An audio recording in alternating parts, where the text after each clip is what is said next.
Telangana cabinet భేటీపై ఆసక్తి నెలకొంది. దాదాపు 2 నెలల తర్వాత రేపు భేటీ జరగనుంది. మార్చిలో పార్లమెంట్ ఎన్నికల షెడ్యూల్ విడుదలతో ఎన్నికల ప్రవర్తన నియమావళి అమల్లోకి వచ్చింది.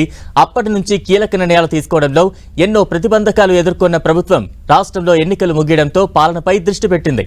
దీంతో శనివారం జరిగే మంత్రిమండలి సమావేశంపై రాష్ట్ర వ్యాప్తంగా ఆసక్తిగా ఎదురుచూస్తున్నారు.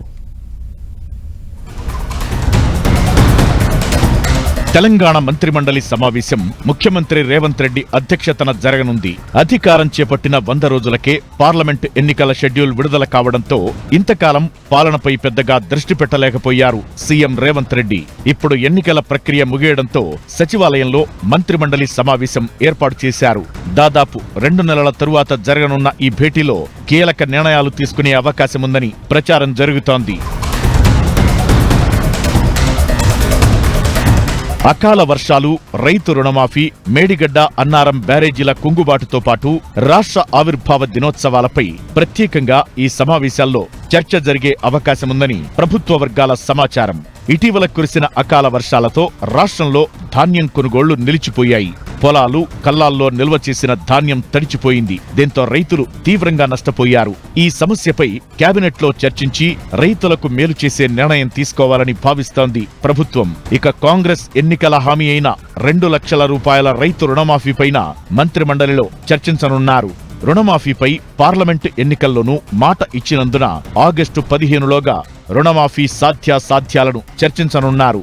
ప్రత్యేక కార్పొరేషన్ ఏర్పాటు చేసి దాని ద్వారా ప్రభుత్వ గ్యారంటీ రుణం తీసుకుని రైతులకు ఏకకాలంలో రుణ విముక్తి కల్పించాలని ఆలోచిస్తోంది ప్రభుత్వం.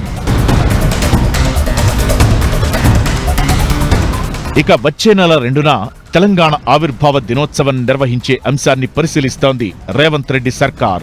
రాష్ట్రం ఏర్పడి 10 ఏళ్లు కావస్తుండటంతో భారీ స్థాయిలో ఉత్సవాలు నిర్వహించాలని భావిస్తున్నారు. ఈ ఉత్సవాలు ఎలా చేయాలి, ఎక్కడ చేయాలి అన్నదానిపైన మంత్రిమండలిలో చర్చించనున్నారు. ఇదే సమయంలో విభజన సమస్యల పరిష్కారంపై తీసుకోవాల్సిన చర్యలను ఎజెండాలో చేర్చినట్లు చెబుతున్నారు.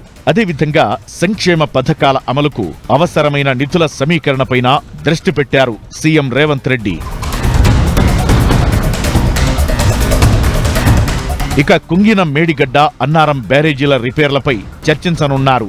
ఈ బ్యారేజీల కుంగుబాట్లపై నేషనల్ డ్యామ్ సేఫ్టీ అథారిటీ సమర్పించిన మధ్యంతర నివేదికపై కేబినెట్లో చర్చించనున్నారు. ఈ నివేదిక ప్రకారం తీసుకోవాల్సిన చర్యలపైన నిర్ణయం తీసుకోవాల్సి ఉంది.